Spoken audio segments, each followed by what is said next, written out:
Il y a de très très nombreuses étapes dont il faut bien prendre conscience qu'elles commencent dès la naissance.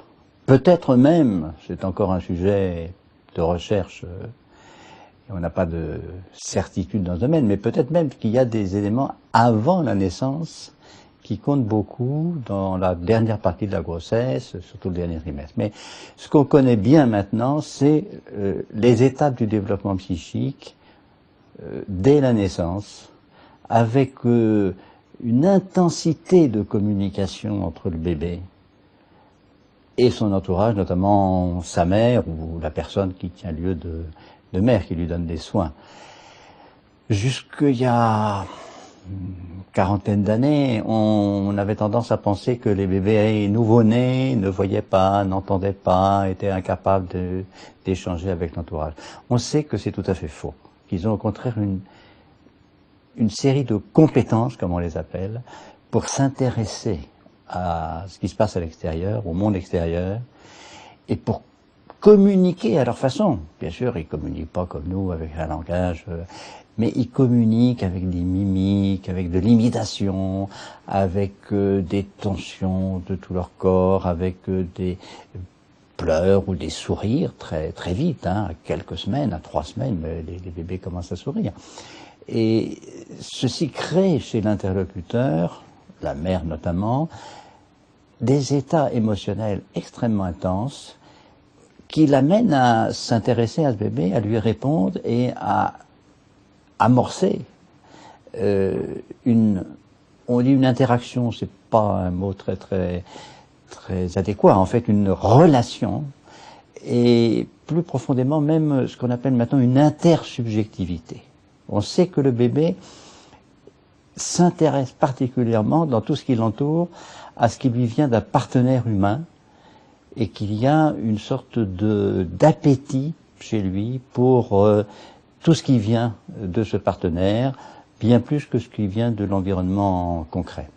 Puis ensuite, alors les étapes ultérieures, elles sont connues depuis plus longtemps.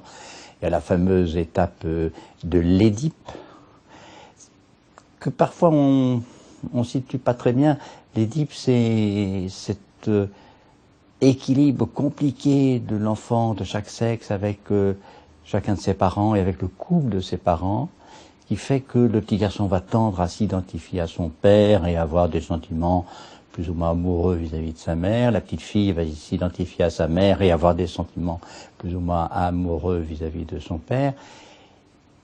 C'est important que tout ça reste dans l'imaginaire d'ailleurs, qu'il y ait la part d'affectivité, que la mère s'intéresse au petit garçon, mais aussi à la petite fille d'ailleurs, le père à la petite fille, mais aussi au petit garçon, mais que les sentiments entre guillemets amoureux restent dans l'imaginaire. Et au fond, l'enjeu de cette étape édipienne, qu'on situait entre la 3e et la 6e année, mais qu'on situe maintenant, dont on situe le début nettement plus tôt. Dès la fin de la 1re année, il y a des manifestations qui annoncent tout cela. Et ça peut durer longtemps, bien plus longtemps que la 6e année. L'enjeu fondamental, c'est que les enfants puissent construire leur identité sexuée. On sait que on est garçon ou on est fille, ça on le sait dès la naissance, même avant la naissance avec les échographies.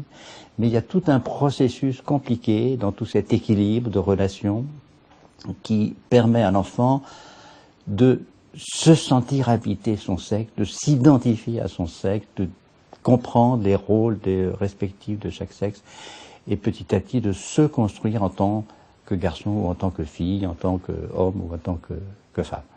Et puis alors il y a la grande étape de la puberté, de l'adolescence, qui remet d'ailleurs en chantier plein de choses qui peuvent remonter à la toute petite enfance, et qui d'ailleurs souvent donnent une nouvelle chance aux jeunes de se construire.